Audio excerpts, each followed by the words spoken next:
Next up would be Sean Snaith, who is spearheading the study that we've been chattering about now here for the last half hour or so.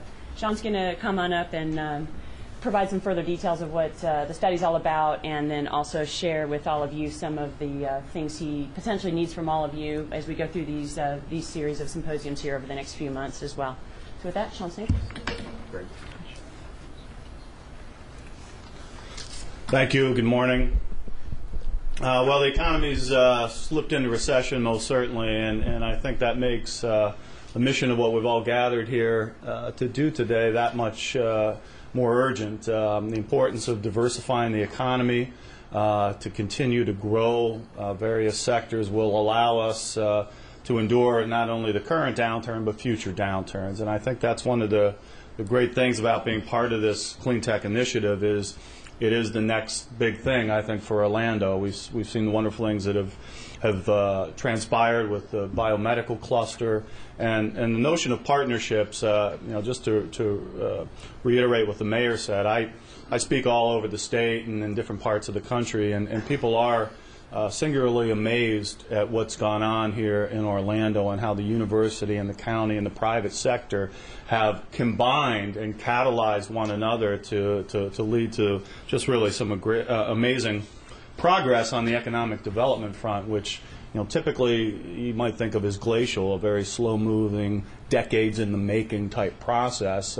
What people see here in Orlando is really more cataclysmic than it is glacial. So we're happy to be part of this.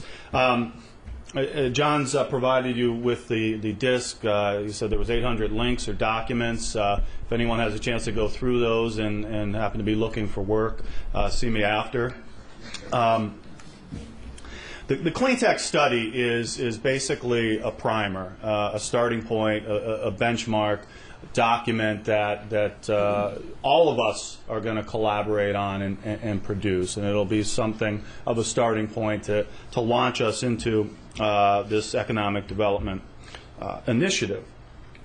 And there are a variety of components to this study, and as we go along, we'll present this work in progress, get your feedback to it, your input, your suggestions, and it'll be something that I think we'll both collectively shape into something that hopefully will be quite useful when it's complete. About the Institute, this is our mission statement. We're kind of always forward-looking, trying to figure out what's around the horizon, which has become exceedingly difficult as of late. But we're pleased to be part of this effort in trying to shape and understand what's next for the region's economy. I have a couple of students here, Amanda and Laura, who've been working very diligently on clean tech and trying to educate me as to what clean tech is and what's going on in other parts of the country. And we've broken down the study into phases. These are not necessarily temporally sequential. I think some of them are going on at the same time. But to give you some sense of what the components of the study are at this point, at the point of conception. And that certainly could change, and we might find as we go through these symposia that we do need something else in there, another section. And the definition of is a starting point, and John pointed to it. We pulled this one here from the clean tech group that John alluded to. And, it's not in the dictionary. The definition of clean tech does vary, and it is a work in progress, and we need to decide on what exactly it might be. But, this Venn diagram, I think, solidified some of these notions that, at least for me, were a bit fuzzy in terms of what is the relationship between green and clean tech. And you can see in the print's pretty small here, there is an intersection in the two, and both have to do with the environment and ecological concerns. But clean technology, as opposed to just green technology, clean technology is market-driven, profit motive. The thing that I know as an economist I can always count on being there, whereas green efforts might be driven by regulatory issues, and we know those can change from one administration to the next. So clean tech has that market component to it that I think this time around, and some of us were chatting earlier on, unlike the 70s when there was the first talk of all these alternative energies and ways to wean ourselves off of foreign oil that kind of crumbled away. I think there's a real market motivation this time around that's going to make, despite what's happened recently to oil prices, that we'll see some permanent effects from the recent spike in energy prices, and I don't think this is going to be a passing fancy. Clean tech investments, venture capital, as John mentioned, is an indicator of a predictive measure of what's to come. Globally, $6 billion in the U.S., $3 billion in venture capital investment in clean tech industries in 2007. John mentioned several of the clean tech clusters that exist around the U.S. Various programs and policies which we will jointly hope to form and suggest and take the best of what's going on in other areas and make it our own. The California Million Solar Roofs Initiative, 3,000 megawatts of electricity by 2017 as an example of one of these clean tech initiatives. What are the constraints that we see upon our initial examination in existing clean tech hotspots?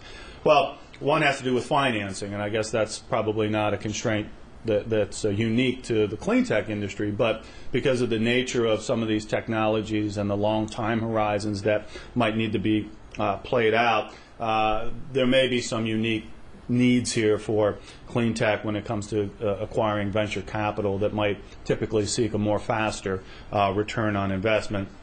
And that may be one of the areas that we want to focus on to try to ameliorate that problem for clean tech startups.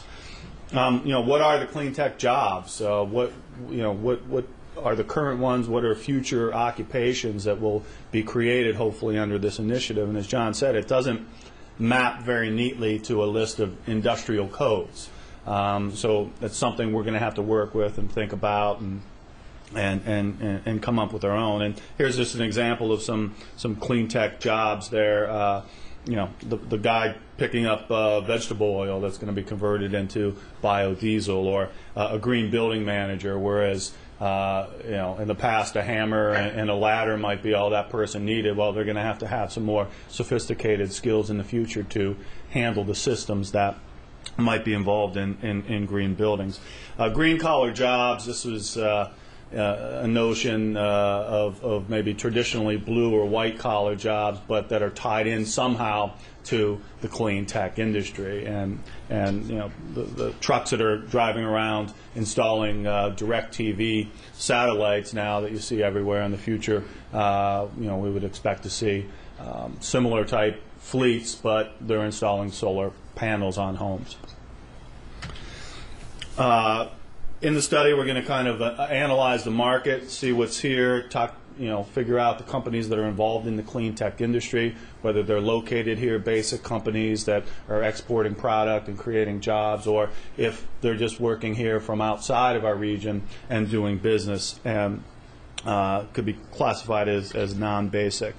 We want to look at what the potential growth is for clean tech, look at the resources and the environment, what it is about the region that can help this industry flourish, what it is about the region that might be a potential constraint, and that too will be part of the study. We also want to have a listing of the clean tech companies that are working in the region and provide a database that we'll continue to update as it evolves. And this is, again, one of those areas where we'll need to get some feedback from the community to make sure that we, no clean tech companies left behind and is not on this list. And the Institute will maintain that and update it as we go through this process. We also want to provide a list of resources for current and future clean tech companies, banks that might have specific missions that are amenable to the clean tech industry, organizations like the EDC, of course, or the High Tech Council Corridor that provide other resources and support for these industries going forward. So we'll want to have that in this reference guide as well.